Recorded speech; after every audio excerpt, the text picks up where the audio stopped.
sou Selma Patovilla, historiadora e psicanalista, fundadora do Instituto DIP.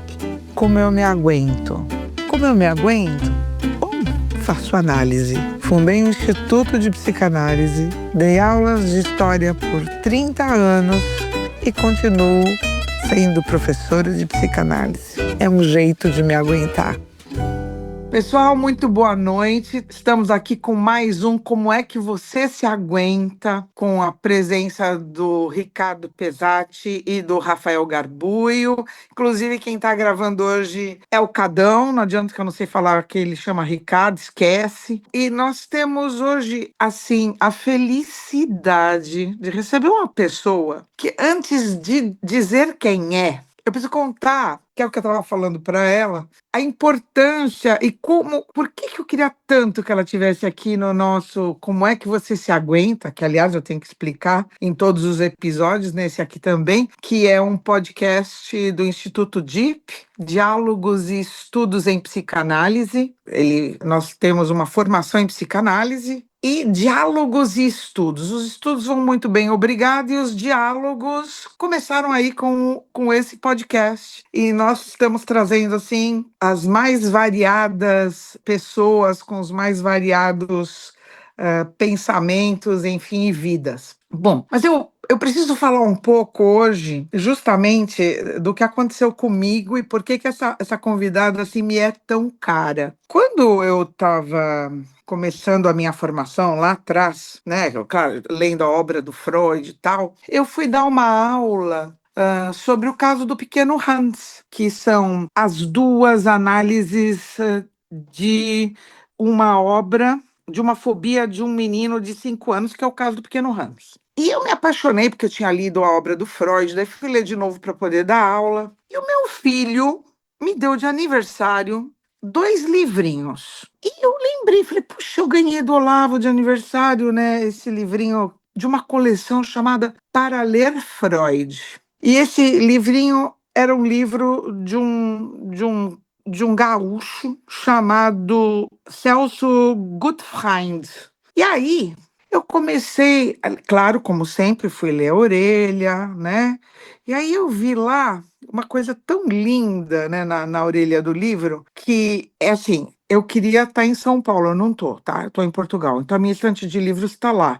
E eu liguei para casa hoje e falei para a Edilene, que trabalha lá comigo, falei, Didi, tem uns livrinhos coloridos, pequenininhos, você pega eles e começa a fotografar. Ela falou, vou passar a tarde inteira aqui, porque eu tenho, se bobear, todos.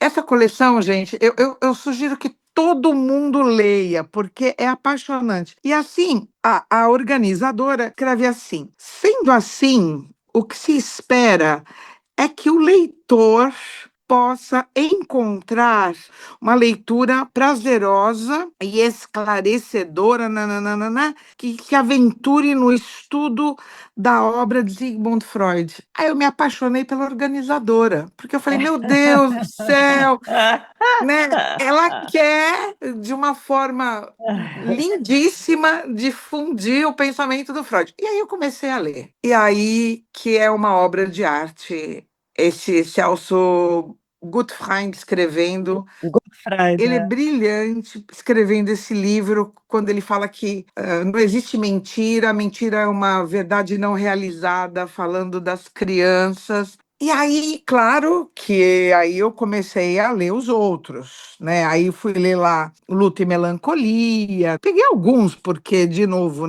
que é da Sandra, né? Sandra Edler. Sandra Edler. Depois, o Joel Birman, que escreveu Pulsão e Seus Destinos. Quer dizer, aí fui, né? Coleção afora. E aí eu pensei, meu Deus, quem será essa mulher que organizou essa coleção? E eu fiquei com isso na cabeça desde a primeira vez que eu li o primeiro, que foi o caso do pequeno Hans, até hoje. Gente, eu tenho o prazer e a honra de ter conosco aqui nada mais, nada menos que a Nina Sarodi, aquela que povoou a minha curiosidade por tantos anos. Nina, muito bem-vinda a essa conversa, linda. Ai, Nossa, depois dessa abertura eu nem sei o que dizer, assim, já ganhei o mês, né. Fala que você vai publicar mais um para eu ler. Não, a gente vai, inclusive vai sair Freud e a literatura ano que vem, a propósito, Nossa. né,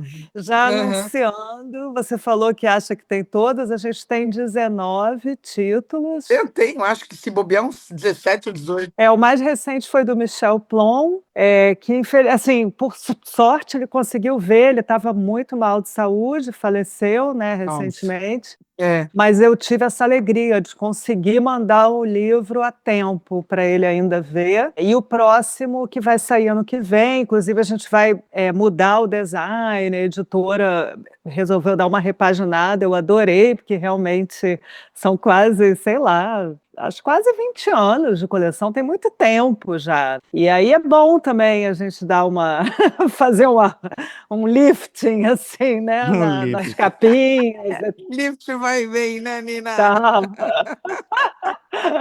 Nas capinhas que todo mundo Dá uma tingida na capa, né?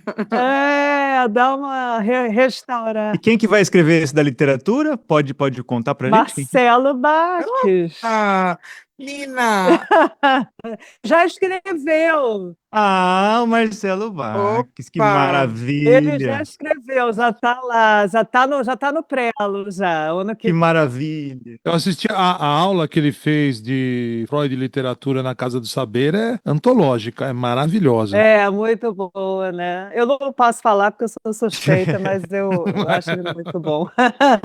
Fica aqui, se ele topar, a gente já traz para ele falar aqui do livro dele aqui em primeira mão. Opa! Nina, você Ótimo, faz a ponte aí. combinado. Agora, Nina, aí fica uma pergunta assim, que tem a ver com tudo isso que nós estamos falando, né? Como eu disse, eu tô aqui super feliz de estar conversando com você, parece criança, assim, conhecendo uma artista. Nina, como é que o Freud entrou na sua vida? Puxa, boa pergunta essa, interessante. Eu tenho até que pensar um pouco, porque na verdade o Freud teve algumas entradas, assim. Eu me lembro, do ponto de vista teórico, claro, né, Freud é pop, né, todo mundo já ouviu falar e tal, Freud é pop, boa, adorei. mas eu não me lembro de ter engraçado, eu sempre li muito, mas como, meus pais não eram muito ligados em psicanálise, assim, meu pai gostava muito de psicologia reichiana, eu me lembro de ter muito livro do Reich na minha casa, mas não tinha livro eu não me lembro de ter visto o livro do Freud, curiosamente, na biblioteca deles. E aí eu tive um namorado, assim, que estudava psicologia na PUC há milênios atrás.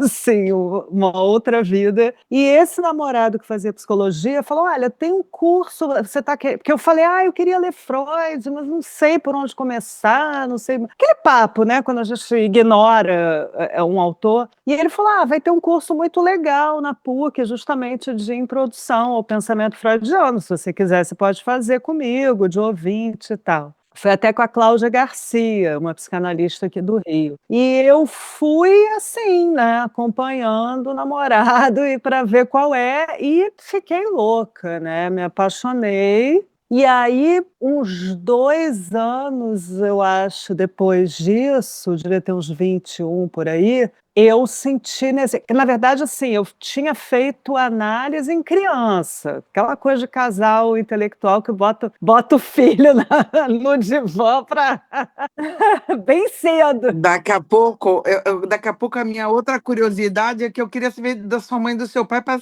entender essa Nina aí, porque você fala deles, né? Mas já já, já já. Ah, tá bom, tá certo. Não, pois é, aí assim, eu me lembro que eu fiz eu não sei nem se ela chamava exatamente de uma análise ou uma psicoterapia, muito nova, também não me lembro, recalquei o motivo, não me lembro por quê, que minha mãe chegou à conclusão de que eu devia fazer que eu acho, como era uma pessoa que eu sei que é psicanalista, eu acho que ela começou ali uma análise, né, fazer análise com criança. Quantos anos você tinha, Nina? Sabe que eu não me lembro, estou tentando lembrar aqui. Mas eu era muito novinha, eu devia ter uns 7, 8 anos, alguma coisa por aí, era bem novinha. Porque depois eu fui fazer, assim, aí eu pedi, a minha mãe dava aula na Santa Úrsula, na época, que tinha um programa de psicanálise muito forte, né? Tinha atendimento social, e aí com uns 21 anos eu pedi para minha mãe me indicar alguém de lá, que fosse colega dela, que ela gostasse. E aí eu comecei a fazer, mas com aquela coisa, né? A clínica social, às vezes, ela não tem muita continuidade, assim, porque como é com estudantes, né? Eu comecei, a supervisora era ótima, Beth Miller, né? Que é também uma psicanalista de peso, também falecida recentemente. Aí a Beth Miller era supervisora e ela falou para minha mãe, não, eu vou arrumar uma pessoa legal para atender a Nina e tal, ela até me conhecia, e eu fiz.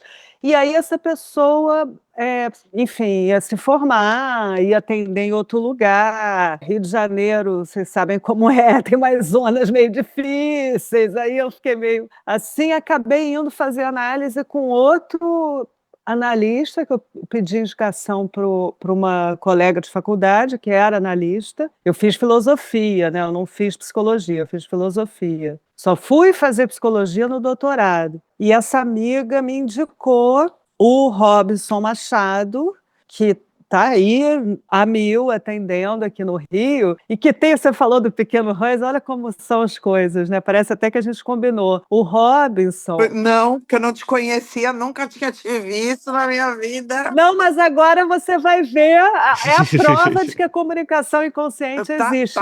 O meu primeiro analista, assim, com quem eu engrenei, é músico, é pianista. Olha lá, você viu? Estudou no conservatório. Estou me lembrando que o pai... Olha aí, Rafa. Já gostei dele. Não, e o pai do Hans... Pois é, Rafa, tem tudo a ver com você. E o pai do Hans era músico, né? Exato. E sem puxar a sardinha, que coisa linda esse pai do Hans, né? O que ele faz com o menino, né? É o personagem oculto mais lindo da história, né?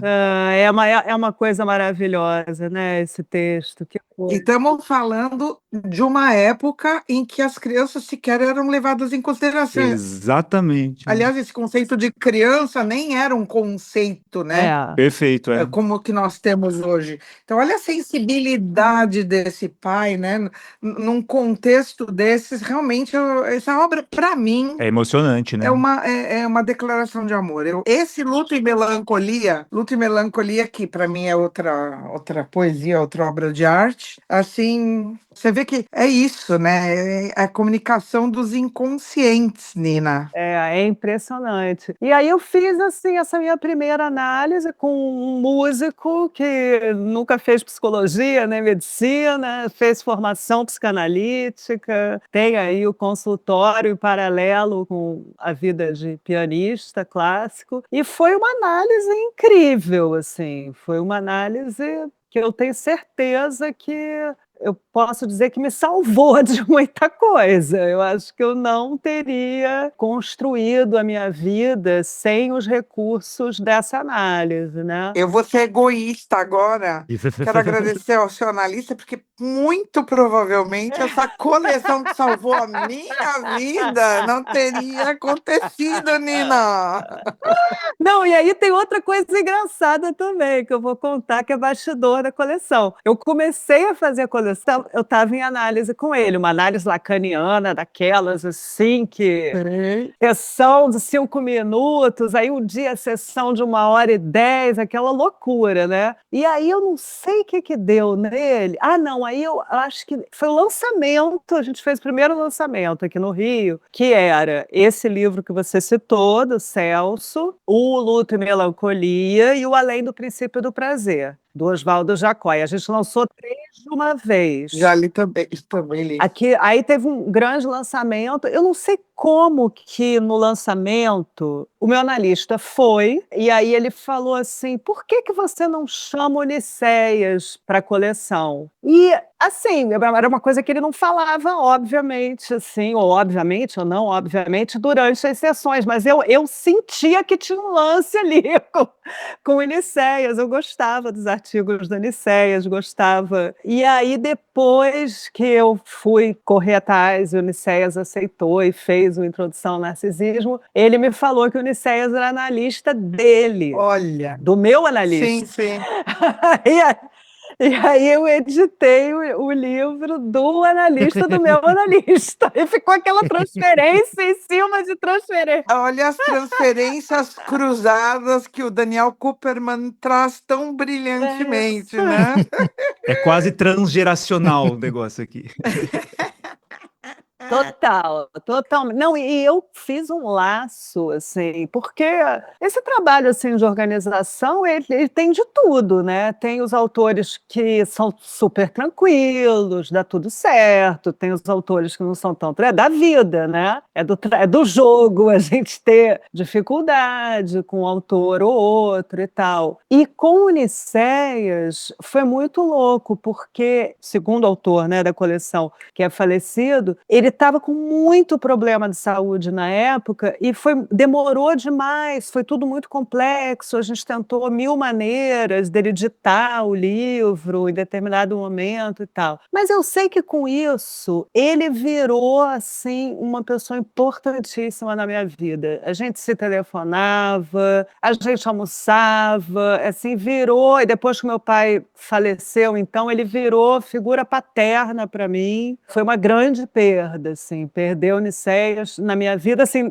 mesmo a gente ficando tempos sem se falar, esse livro, A Introdução ao Narcisismo, né, que ele fez. Introdução ao Narcisismo, Eu li também. é o Introdução ao Narcisismo. É um livro, assim, eu fiquei colada nele, assim, literalmente. Teve dias da gente trabalhar 10 horas seguidas no livro, pelas questões de saúde que ele estava na época já, e pelo amor, né, também, pela transferência, porque eu falei, cara, eu simplesmente estou trabalhando com puta de um analista, entendeu? E analista do meu analista, olha a responsabilidade, esse livro tem que sair muito bom, né? Assim, eu tenho que dar o sangue, e foi uma coisa muito bonita, foi uma história bem bonita na minha vida, assim, uma das belas histórias da coleção, né? Tem várias, mas essa é uma das minhas preferidas. Mas, Nina, aí, bom, você me falou da sua análise quando você era pequena, que acho que foi um divisor de águas na sua vida, porque você pode nem se lembrar,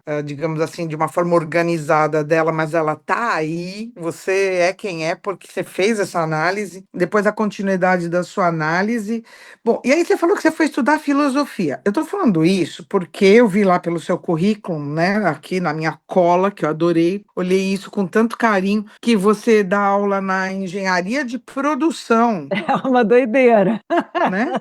Na Unirio, ela dá aula gente, ela dá aula na engenharia de produção na Unirio. Não, mas é engenharia de produção com habilitação em produção cultural. Ok. Aí já melhorou. Ok, mas ela conseguiu ir lá para engenharia de produção e aí habilitou a especialização em produção cultural. E aí você fala que você vai pesquisar arte por causa disso e que isso é uma coisa que te atrai muito. Mas assim, qual que foi a sua formação, Nina? A minha formação super doida, assim, eu fiz filosofia. Na verdade, eu fiz 1 ano de cinema, mas eu nem conto isso, que eu tenho vergonha, porque eu era aquela adolescente, assim, entrei com 17 anos e eu não estava pronta para assumir um compromisso daquele, né? Na vida, né, desse? Aí fiz 1 ano, na vida, fazer vestibular com 16 anos, entrar na faculdade com 17, não deveria ser permitido. Aí eu não conseguia. Eu acho. Eu dei aula de cursinho 29 anos e, do alto da minha experiência nisso, eu diria que nenhum ser humano devia escolher um curso antes dos 20, 21 anos. É muito prematuro. Mas, enfim, eu fiz 1 ano de cinema, não deu certo. Fui para filosofia, porque, enfim, sempre fui rata de biblioteca, e aí achei que era o meu lance, e fui para filosofia. Fiz filosofia na UFRJ, aí fiz o mestrado em filosofia também na PUC, só que o meu tema de mestrado foi o sofrimento na obra do Nietzsche. Ah, que fantástico. E aí eu comecei a estudar Freud durante o meu mestrado, lá na PUC, que eu namorava também, né, esse cara da PUC. O rapaz que te levou para a introdução do psicanálise. Ficou tudo ali meio junto, misturado. Quando eu vi, eu falei, cara, eu não quero fazer doutorado em filosofia, eu quero fazer em psicanálise, ou pelo menos alguma coisa que ligue psicanálise e filosofia. Aí eu fui para a teoria psicanalítica, que é um departamento de pós dentro da psicologia da UFRJ, né, que tem vários departamentos diferentes. E aí eu fiz a minha tese, que chama Entre o Desejo e o Bem, que eu relacionei, na verdade, assim, foi a base, digamos assim, foi o Seminário 7 do Lacan, mas eu mergulhei mais fundo no Kant com Sade, né, que ele fala muito no Seminário 7 da ética, e tem aquele texto quase impenetrável do Lacan, que se chama Kant com Sade. Então, eu fiz eu tinha uma orientação, tinha uma psicanalista que me orientava lá no departamento, e o meu professor de Lacan na faculdade de filosofia, o Guilherme Castelo Branco. De filosofia, né? Porque na filosofia tinha algumas disciplinas de psicologia, meio básicas, assim. Então, eu já tinha lido alguma coisa, eu tinha uma orelhada, assim, de Freud, Lacan e tal, um pouco de noção de história da psicologia, porque eu fiz licenciatura em filosofia, então tem psicologia da educação. Eu sabia, assim, de tudo um pouquinho, assim, mas eu fiz esse doutorado e foi bem forte, assim, para mim. Eu falei, nossa, a psicanálise é um negócio... Aí também, sempre as coisas meio juntas, assim, né? Aí eu também comecei a namorar me casei com um psicanalista, que é psiquiatra também, que eu conheci na sociedade onde eu fui estudar, assim, para ver qual era também. Porque é engraçado isso. Eu, obviamente, sou super apaixonada por psicanálise, mas eu não me vejo no lugar de analista. Assim, eu tive poucos... É isso que eu ia te perguntar. Obrigada. Tirou da minha boca a pergunta. Eu não me vejo, eu não... Assim, eu me lembro quando, no meu primeiro casamento, né, aquela coisa, todo mundo ali convivia com psicanalistas direto. Eu cheguei a pensar em determinado momento, assim, será que eu faço uma formação? Mas aí eu também tenho um lado meio careta, meio legalista. Eu falei, mas eu não tenho psicologia, eu vou ter que fazer psicologia para poder atender legalmente no consultório, né? Porque tem esse problema também, né? A psicanálise não existe como profissão, enfim, tecnicamente falando, né? Então, no Brasil, pelo menos. Então, eu fiquei meio confusa com isso. E eu confesso, é meio antipático o que eu vou dizer, mas eu vou ter que dizer. Eu também percebi, quando eu estava lá estudando com os psicanalistas, nas sociedades e tal, eu sentia falta mesmo de mais leitura, de mais teoria, né? Porque existe, claro que não é em todas as sociedades, óbvio que não, mas assim, eu percebo que é muito fácil um analista em formação se fechar. Nina, você não está sendo antipática, não. Você está sendo muito simpática à causa freudiana. Talvez. Por quê? Porque o Freud não ganhou o prêmio Goethe em 1930 à toa. Uhum. Quer dizer, ele ganhou porque ele andou por por muitos recônditos do humano. Uhum. Quer dizer, o Goethe teria ganhado o prêmio Goethe, o Leonardo da Vinci teria ganhado o prêmio Goethe, né? E o Freud ganhou o prêmio Goethe. Eu dava para os três fácil. Então, sabe, é um prêmio que os três, né? Justamente por andar pelo recôndito. Pois é. E aí entra numa outra coisa que eu li a seu respeito, que, putz, como você é simpática à causa freudiana. Muito simpática a causa freudiana. Não é à toa que você fez essa coleção, mas a leitura como cura. É esse seu novo É o projeto que projeto. eu estou fazendo, que eu estou bem Só, feliz. Nina, olha isso. Eu tava até com o livro aqui na mão.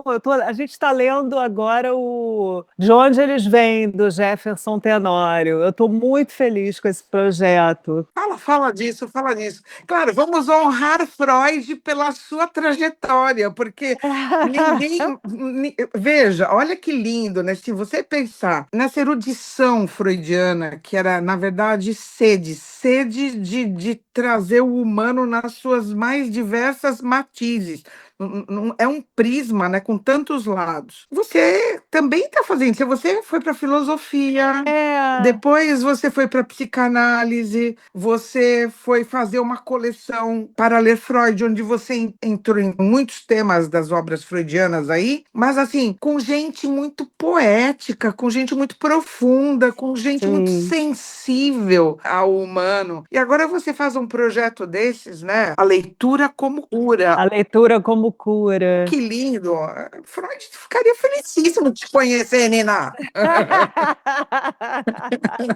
Não, eu estou apaixonada por esse projeto, porque assim, eu fiquei como todo mundo, né, na academia, e na pandemia, sobretudo, né? Porque a pandemia, eu acho que deixou a gente muito dispersivo, né? Com a coisa das telas e tal. Como eu falei, desde pequena, meus pais tinham uma biblioteca enorme, sempre li pra caramba, e muita literatura. Nunca na minha vida eu tinha deixado de ler literatura, mas eu parei na pandemia, por alguma razão, quer dizer, por alguma razão, razões óbvias, né? Dando aula online, e uma loucura, e o WhatsApp bombando, aquela coisa pesada que a gente viveu de tela, né? E os problemas familiares, enfim, né? Os cuidados, tudo que estava em torno disso, assim. E eu percebi em determinado momento, assim, que isso estava me fazendo muita falta, assim, psiquicamente, porque aí eu não contei, mas assim, eu fiquei mais de 20 anos com esse primeiro analista e eu estou desde 2022 com uma segunda analista, Olha, que também está super legal. É totalmente diferente da primeira análise, porque a primeira análise, como eu falei, era com tempo lógico, era super lacaniana. lacaniana, né? E essa análise é da Sociedade Brasileira de Psicanálise, assim, super, 45 minutos, tchau, né? Não importa o que você está falando. Eu até brinco com ela, assim, pô, hoje você acertou o tempo, né? Porque eu falei a frase e deu 45 minutos. Ou eu acertei, mas assim... Eu diria que você já está se moldando, seu inconsciente já está começando a pegar um jeito, né? Eu estou sentindo que eu estou deixando aquela frase bombástica para os 45, literalmente, assim, Vai né? escapar depois, né, Nina? Mas eu tô amando esse esquema, assim, estou fazendo também mais vezes, também lá na minha primeira análise, eu fiquei muito tempo fazendo uma, depois fazia duas, de repente fazia três, era um negócio meio errático, e agora é aquela coisa, 45 minutos, 2 vezes por semana, e ai de mim se eu faltar, né? Então é tudo bem mais rígido, assim, mas ao mesmo tempo está me abrindo outras janelas, assim. Eu, na verdade, quando você fala essa coisa do meu percurso, sinceramente, eu acho que eu sou uma pessoa atravessada pela psicanálise mesmo, no sentido mais... às vezes eu até fico assim, pô, mas tem tempos que eu não leio um texto do Freud, mas eu sinto o tempo inteiro, sabe? Aquela coisa... Eu estou constantemente pensando, eu estou constantemente me analisando, sonhando e lembrando dos sonhos e muito atenta a tudo, assim. E eu percebi isso, que o papel da psicanálise na minha vida era um papel de cura própria, assim, de sobrevivência. Você sabe que a minha dissertação de mestrado foi justamente sobre isso, sobre o impacto da sala de aula de psicanálise na formação, a sala de aula para aquelas pessoas que estavam lá. Quer dizer, ninguém passa incólume. Não, acho que não. Pela psicanálise, pelos conceitos eu da acho que psicanálise. não. Acho que não também. Não, também acho que não. Ninguém passa incólume nem nada. Só se não entender Então... direito. Aí se não entender direito, pode ser. Não, mas não entender direito já é defesa, já não está passando incólume. já é defesa. Exato, tem razão, tem razão. Mas veja como ela foi atravessada pela psicanálise só por pronto. essa resposta, né, Selma? Ela falou assim, eu acho que não. Se ela não tivesse sido atravessada, ela daria Não certeza. adianta, não adianta. É verdade. Não adianta. Mas, enfim, aí, assim, eu acho que essa coisa da leitura como cura, na verdade, foi uma confluência, assim, momento pós-pandêmico, que eu me dei conta de que eu não estava lendo literatura, que isso estava me fazendo mal, estava fazendo falta na minha vida, porque a leitura acadêmica não substitui de maneira nenhuma, e o Freud lia literatura pra caramba. Heinz. Nossa Senhora, e o Goethe, inclusive, era o autor por excelência dele, por exemplo. Shakespeare, né? Pois é, então eu falei, não dá, né? E teve uma coisa assim, enfim, muita coisa se juntou, mas teve também um empurrão que foi eu ter sido chamada, acho que no início desse ano, se não me engano, para participar da implementação do Programa Nacional de Saúde Mental Estudantil na Unirio.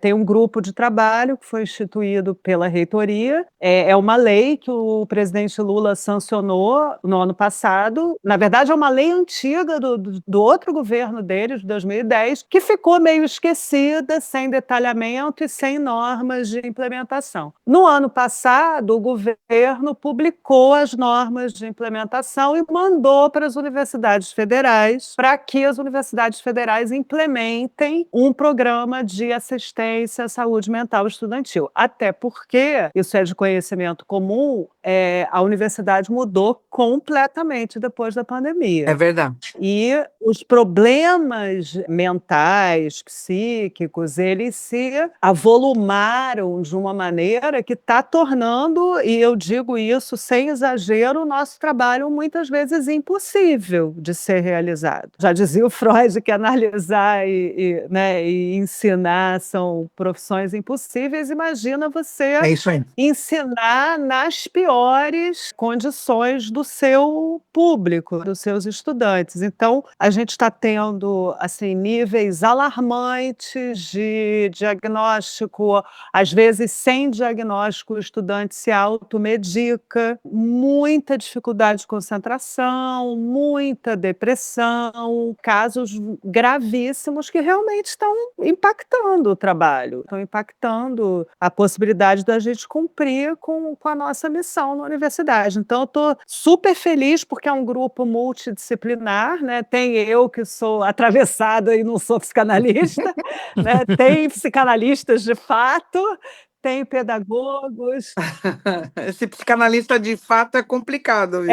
Também é outra coisa, né? Tem neurocientista, tem gente de várias procedências, biólogo, médico. É uma equipe super legal e o pró-reitor é da Letras e ele já tinha uma disciplina de escrita sobre a experiência universitária para os estudantes e eu já tinha feito um ensaio desse leitura como cura que eu chamei de Clube do Livro. No ano passado eu fiz um experimento e o resultado foi muito impressionante, assim. Ler literatura com os estudantes foi uma coisa, literatura brasileira contemporânea, e que fale das questões, por exemplo, das cotas, do racismo. A gente tratou de abuso sexual com o livro da Tatiana Salem Levi, Melhor Não Contar. E assim, inacreditável o retorno que eles dão. É curativo, né, Nina? É curativo. A literatura é curativa. Eu acho também. E aí,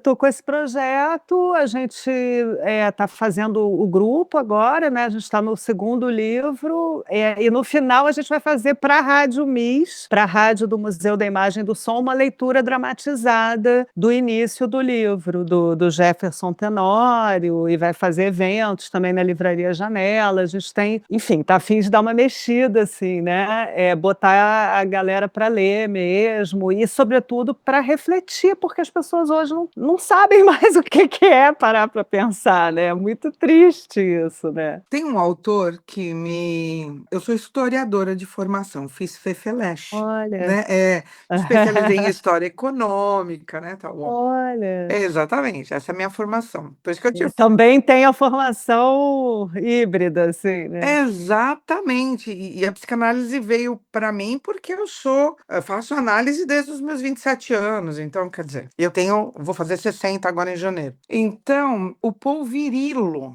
falava muito, é um filósofo, né, que falava muito sobre isso, né, o impacto da velocidade na nossa psique. Então, quando a gente foi isso tão muito lindo. Por isso que a sua coleção, a coleção que você organizou, para mim, ela é poética. Porque ela vai devagarzinho, ela vai falando sobre uma obra, trazendo o consultório, trazendo as impressões daquele autor. Parecia muito as conversas, que foi por isso também que esse podcast passou a existir, Nina. Porque quando eu era pequena, os meus avós tinha uma casa em Itanhaém. E quando eles estavam construindo a casa de Itanhaém, nós alugávamos uma casa em Suarão. Eu tinha isso 3, 4 anos de idade. E a coisa que eu mais amava era aquela pracinha de Suarão, onde os meus avós ficavam conversando com os amigos deles. E eu ficava ouvindo aquelas histórias contadas com cores, sabores,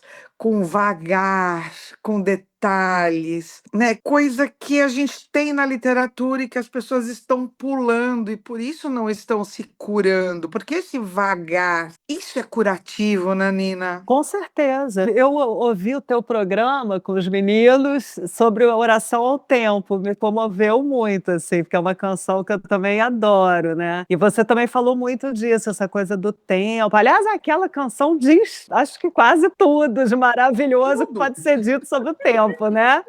Ele arrefece as paixões, eu, né, renovo, enfim, não me lembro a palavra exata. Eu acho que a gente está mesmo num momento assim em que a gente está precisando parar, seja do jeito que for, seja restaurando a pracinha, seja lendo solitariamente ou em grupo. Assim, a quarta parte da minha formação eu fiz com o filósofo alemão, o Christoph Türk, na Alemanha, que tem essa tese, né? Ele escreveu Sociedade Excitada, escreveu um livro, Abaixo a Cultura do Déficit de Atenção. Estou até com ele aqui, não sei se vocês conhecem esse aqui, que eu até fiz a orelha sobre o TDAH. Olha só, não conhecia. Mas, assim, fundamentalmente, o que ele vai dizer nesse livro e em outros que nem foram publicados no Brasil ainda, espero que sejam, é que a gente está vivendo um momento assim muito destrutivo mesmo pela falta de tempo, né? Porque ele diz, olha, a humanidade as civilizações se construíram a partir da contemplação, né? Toda religião é uma forma também de concentração do olhar. De contemplação. E em grupo, né? Ele fala muito, ele tem uma teoria, né, de que seria necessário fazer uma disciplina ritual nas escolas, né? Assim, recolocar o ritual, e eu procuro fazer isso na universidade. Eu acho que é preciso colocar ritual, e não é ritual, obviamente, religioso, né, no espaço laico, mas é ritual no sentido de todo mundo conseguir prestar atenção à mesma coisa no mesmo momento. Porque o que está acontecendo é que as pessoas estão vivendo com a cara no celular na narrativa delas, que nunca vai ser igual a minha, não vai ser igual à sua, nem do Rafael, nem do Ricardo. Cada um que abre a sua rede social vai ter uma coisa muito pessoal e muito, como é que eu vou dizer?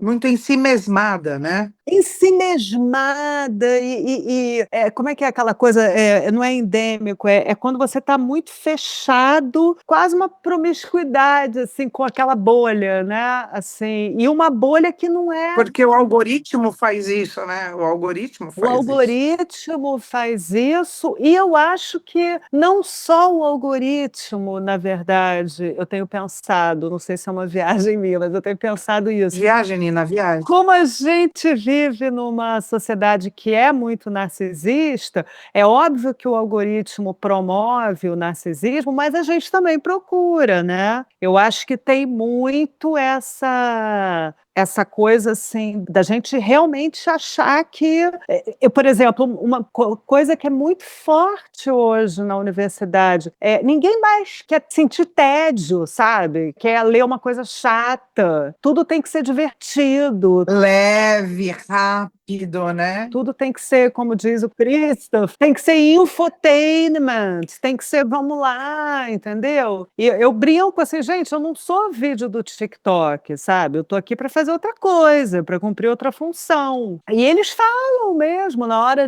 da sinceridade, eles falam, mas é porque é muito chato, é difícil pra gente ouvir uma pessoa falar 1h30, 2 horas, entendeu? Eles não conseguem mais, assim, é muito chocante isso. Não conseguem mais, é isso aí. E tem uma coisa, Selma, que, assim, experiência nossa aí, principalmente no acorde, que é de você realmente entrar no diálogo e participar de uma conversa, né? A experiência que eu tenho já tá indo, já passamos dos 50 episódios, já tá indo para 60 episódios. Teve vários episódios que nós deixamos abertos, né? Nós convidamos os nossos convidados e eles trazem a música, né? Então, quando convidei a Nina, deixei completamente aberto para ela trouxe lá Prisma Luminoso, maravilhoso. Esse não é o caso dela que eu vou falar, mas às vezes tem umas músicas que a gente escuta, fala, nossa, né? Eu escuto a música e falei, nossa, não é bem o que eu gosto, não é bem o que eu escuto sempre.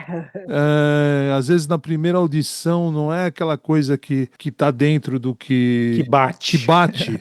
Só que a hora que a gente senta e debruça sobre a letra e analisa a melodia e começa a conversar e começa a mergulhar naquele universo e vai buscando um humano que está ali, a obra de arte, as conversas ficam maravilhosas. E Cadão, o que o outro vê da música, né? Que você nunca viu, né? Exatamente, é se abrir ao que o outro vê Isso, que o outro da vê. música, abrir ao outro, né? E isso, eu sendo sincero, não é uma coisa que eu faço com frequência, até porque não falta fórum para isso, né? Não é todo lugar que eu vou ter um fórum aberto como eu tenho lá no Acorde, que a gente tem um tema em comum para discutir, né? Sem viés, totalmente aberto, né? Totalmente sem julgamento. Vamos sentar aqui, claro, né? Tem um viés que são pessoas que eu gosto, né? Não é todo mundo que a gente Também, senão você não vai conversar, né? Já, Você nem procura para conversar quando você não gosta. Exatamente, mas é tão gostoso, né? A gente fica ali 1 hora, 1 hora e meia conversando e a conversa flui e às vezes são 3 estrofes. Tá falando ali de 12 frases com uma melodia e a gente vai viajando naquilo e fica 1 hora e meia falando disso e com profundidade, né? E vai achando camada sobre camada sobre camada sobre camada. Isso pelo fato de ter ali um diálogo de 2, 3 pessoas. Isso é algo que falta muito no dia a dia das pessoas, poder ter esse diálogo com quem você gosta e assim, e tá aberto inclusive ao diferente, né? Às vezes a opinião do outro é completamente diferente da sua, mas ok, deixa eu escutar. E é por isso que esse podcast existe, porque é isso mesmo, né? Quer dizer, como você se aguenta? O jeito de eu me... Aliás, Nina, coisa linda, né? Que você trouxe sobre os seus pais, né? A gente se aguenta pela história fora, pela nossa história fora. Bom, você Eu me espalho. se indo para as mais diversas áreas, né? O Cadão tá falando, né? Da diversidade. Exato, você se espalha. E por isso que eu te digo que você é muito simpática ao Freud. Muito. E agora você trouxe seu pai e sua mãe. Que lindo. Eu fiquei muito tocada, muito. Quando você disse que o seu pai te deu o gosto pelo trabalho, a disciplina, e a sua mãe te ensinou uma coisa que eu não tinha me tocado, mas que foi o que a minha mãe me ensinou. O Cadão conhece a minha mãe muito bem, né? A gente é amigo, eu e o Cadão, desde que eu tinha 14 anos. O melhor bolo de bacalhau do planeta Terra. Você falou no acorde, muito bom. É verdade, o melhor bolinho de Olha bacalhau do isso. planeta. Olha, eu tô em Portugal. Não é igual. É isso que eu ia dizer, ela está em Portugal e está lembrando do bolo de bacalhau da mãe. Eu já pensei em sequestrar a Dona Inês e só soltá-la Maravilha. mediante vários bolinhos. Não tem, já. não. Depois da Semana Santa. Eu brinco com ela. Para, não tem. Passa a Semana Santa, eu devolvo ela. Dona Inês. Exatamente. Vai ter no Natal, hein? Cadão aparece. Olha, manda de brinde para quem participa do programa uma caixa, Dona Inês. É a cesta Dona de Inês. Natal. É a cesta de Natal dos Gente, podcasts maravilhosos. Nina, você São não Paulo. tem noção. E aí que essa Dona Inês, ela me ensinou uma coisa que eu não tinha me tocado até você falar da sua mãe. Que quanto mais a gente está sofrendo, quanto mais cansada, quanto mais para baixo, mais a gente tem que se arrumar para fora, né? Eu achei tão lindo você trazer o que o seu pai te trouxe, que a sua mãe te trouxe na sua estruturação, né? Na estruturação da sua estruturação psíquica, as suas identificações, né? Que coisa linda isso. Fala deles. Você falou da biblioteca da sua casa, que também teve muito a ver com a minha. Meu pai é um homem muito erudito também. Seu Manuel. Aliás, o Cadão também o conheceu muito bem. Seu Manuel Patovilla, claro, de Tóquio, como você pode perceber, né? Com Tóquio. Sim, Bernardo, Dona Inês, seu Manuel, ambos de Olha, Tóquio. meu avô era Manuel também. Meu avô era Manuel do Sertão da Bahia. Olha Tem que Manuel do lindo. Sertão da Bahia. Esses Manuéis. Mas eu acho assim, eu falei dessa coisa da disciplina que eu peguei do meu pai. Meu pai era bem disciplinado, assim. E ele também, agora que eu me toquei, olha como é bom conversar, né? Eu me toquei que eu também herdei essa coisa de se espalhar, porque o meu pai, ele fez graduação em filosofia. Olha. Ele escrevia sempre, escreveu livro infantil, escreveu poesia, escreveu sobre a história da Rádio Nacional. Ele escrevia qualquer negócio, ele escrevia. Ao longo da vida, ele escreveu coisas diferentes. E fez a vida dele, assim, né, para sustentar, comprar o leite das crianças no rádio. Olha! Né? Ele realmente se firmou. Eu contei no programa no Acorde, né? Assim, que Agora conta aqui também, Nina. Agora eu também quero. Conta aqui também, tudo bem. Não. Não queria ser repetitiva com os públicos. Não, mas o meu pai acabou assim, ele foi ator, foi diretor de teatro, fez um monte de coisa até ir para a Rádio JB-AM, que nem existe mais, onde ele realmente se firmou e ficou, sei lá, 25, 30 anos. E aí eu já fui criada nesse ambiente muito espalhado de coisas, né? Muita biblioteca, minha mãe é pedagoga. Aliás, a minha mãe fez história, que nem você. Olha, minha colega historiadora. Na época era história e geografia, né? Isso. Na verdade era junto, história e geografia, né? Aí ela estudou e depois ela fez pós em pedagogia e acabou também se firmando profissionalmente mais como pedagoga. Foi professora também de história uma época. Mas enfim, mas a minha casa era muito estimulante para mim, assim, né? Porque meus pais lendo o tempo inteiro, meu pai trabalhando no rádio. Eu ouvia meu pai ao vivo, os meninos até me fizeram uma grata surpresa, botaram um trechinho do programa dele e tal. Então, assim, era muito... Eu sempre me senti muito estimulada por eles, assim, a minha curiosidade, essa coisa da curiosidade infantil, ela foi muito alimentada pelos meus pais, assim, né? E aí eu realmente, foi uma coisa que eu peguei para mim, fui em frente com isso. E eu me lembro uma outra coisa que meu pai me disse, que eu nunca me esqueci, quando eu estava fazendo meu TCC de filosofia,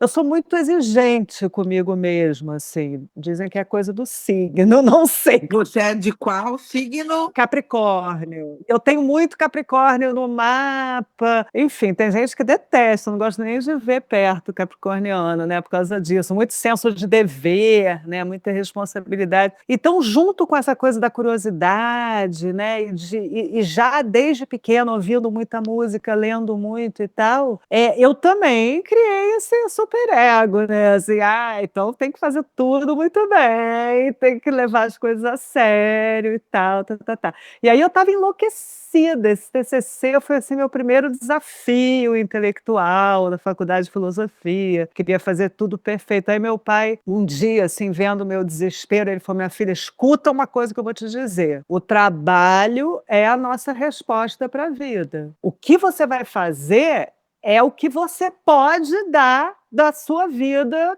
nesse TCC. Não adianta você se descabelar, arrancar os cabelos, que vai sair alguma coisa que é o que você é, né? E isso me calou muito fundo, assim, né? Assim, o trabalho é a resposta para a vida. Então, não importa se é produzindo livros de psicanálise, se é dando aula, lendo livro de literatura, se é dando aula de sociologia da cultura. Assim, o que eu faço, eu procuro fazer como uma resposta para a vida, assim, né? Para o mundo, assim, o que eu acho que é importante. É como você se aguenta, né, Nina? É como eu me aguento, exatamente. É bem isso, é como eu me aguento. Não, é muito doido, assim, porque... O que a gente faz para se aguentar? Não, é verdade, eu acho que eu criei 3. realmente esse mecanismo, assim, tô deprimida, vou inventar um projeto, tô mal, vou dar aula. Somos Assim, duas. um negócio assim... Tem dias que eu tô aqui em casa, eu falo pro Marcelo, né, meu marido: ai meu Deus, eu tô tão cansada, eu não vou conseguir sair para trabalhar hoje. Aí ele fala: vai, que você vai voltar melhor.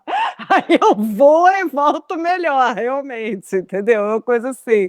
Para mim é um pecado mortal, assim, deixar furo no trabalho. Ou quando você diz assim, tive uma ideia, e aí o seu marido fala, gente, foge. Ela Fujam para as montanhas. De vez em quando eu fujo mesmo. foge, ela Isso teve uma é outra ideia, vai coisa. sobrar para Outro todo segredo, mundo. como é que eu me aguento? De vez em quando eu fujo sozinha para as montanhas. Eu preciso ter meus momentos Boa. de solidão. Eu sou uma pessoa de montanha, sério mesmo. O Marcelo brinca, porque ele é muito agitado, né? E a gente, às vezes, quando vai lá para o interior visitar os meus sogros, ele diz que eu viro assim, um pedaço da paisagem, porque eu sou capaz de sentar naquelas cadeiras na varanda e ficar a tarde inteira olhando para o arvoredo, sabe? Contemplando, né? E fala assim, mas o que você está olhando a tarde inteira? Eu falei, gente, mas eu estou vendo a vida passar aqui. É tão importante para mim poder ver a vida passar. Se eu pudesse, eu fazia isso todo dia, sabe? Eu sofro muito com essa aceleração. Não é à toa que eu fui estudar com Christoph lá na Alemanha. Assim, embora eu tenha feito um trabalho sobre arte, na verdade a pegada era essa, né? A arte, para mim, é uma maneira de parar e contemplar, né? As artes visuais obrigam, quando a gente se apaixona, né, por arte, elas obrigam você a parar Capturam, né? e ficar olhando aquilo, né? Captura o olhar. E isso é um barato, assim, também pós-pandêmico, na verdade, meu e do Marcelo, a gente começou a colecionar mesmo, assim, né? Aquela onda, todo mundo trancado, ia no leilão online de arte, virou um acontecimento, assim, né? E tem muito disso, né? De você se cercar de coisas que te obrigam a parar e olhar, né? Já que a gente mora num apartamento, no Rio de Janeiro, não sei o quê, não tem o arvoredo, que tenha pelo menos uma obra de arte para me permitir parar e olhar e descobrir. Porque eu viajo literalmente, assim, e é sem droga. Eu sou capaz de olhar uma folha na árvore durante muito tempo. Tem gente que acha que eu tomei alguma coisa, mas não é natural, assim. Eu gosto da coisa do olhar. Por isso que eu vou para as montanhas e fico olhando, O né? mais grave, Nina, disso tudo que você contou é que você efetivamente não se drogou. O que torna tudo melhor. Isso torna a coisa mais fantástica. Por quê? Porque em tempos como os de hoje, não querendo ser assim nostálgica, é realmente fenomenal. Hoje eu parei tudo, tive um dia muito complicado, e aí eu parei tudo e falei, não, é porque como os livros da coleção para ler Freud muitas vezes foram assim um linimento para mim por conta do jeito que as pessoas foram escrevendo, cada um escrevendo de um jeito, olhando a obra do Freud de um jeito, e foi tão lindo. Eu acho, e por isso que eu estava tão curiosa para te conhecer, porque claro, você é organizadora, aquilo tem muito de você, lógico, mas assim, eu parei para ver o pôr do sol. E eu fiquei talvez Ai, que linda. 1h30, desde que o sol estava bem alto, mas já querendo ir embora, sabe? Até que ele de fato foi e ficar aquelas últimas luzinhas cor de abóbora, sabe? E aquilo me fez tão bem, Nina. E eu juro pra você, eu não tinha tomado nada. Nenhum psicodélico, nem nada. Mas é o barato da natureza mesmo, né? É deixá-la chegar, né? E perpassar, né? Chegar na gente, né? É isso, Nina. Olha, e eu queria te dizer também que o que você fez da sua vida, no que me tange, e garanto que muitos outros leitores, que foi organizar essa coleção e agora a leitura como cura, né? Isso também é uma obra de arte, Nina. É uma obra de arte você ter se dedicado a tudo isso, assim, dessa forma, como você disse, lindamente espalhada. Então, eu queria muito te agradecer por você ter vindo hoje. Eu ficaria aqui a noite inteira conversando com você, mas a gente tem que encerrar. Eu também. O papo tá muito bom, mas uma hora, gente, é que nem análise, né? Uma hora Tem tem que que acabar acabar, a sessão, não dá para ficar, ainda né? mais com esses dois rapazes junto aqui conosco, fantásticos, maravilhosos. É facinho da gente ficar aqui a noite inteira, né, Nina? Muito obrigada e Isso aí. muito sucesso nos seus empreendimentos atuais e tomara que as suas centenas de outros aí que eu espero que você crie com esse brilho todo, Nina. Obrigada, viu? Ai, Obrigada por nossa, ter eu que vindo. agradeço demais, uma delícia, assim, desde o episódio lá do acorde que eu escutei, né, te escutei falando, que eu também queria te conhecer, os meninos também, os meninos, né, adoro chamar menino de menino, Meninos mesmo. Meninos. os meninos também falaram de você, enfim, a gente já estava aí se comunicando, foi uma delícia, muito obrigada, uma honra participar. Obrigada, Nina. Foi uma honra ter conhecido Ricardo e Rafael, ter participado da Acorde, e agora essa beleza, como você se aguenta.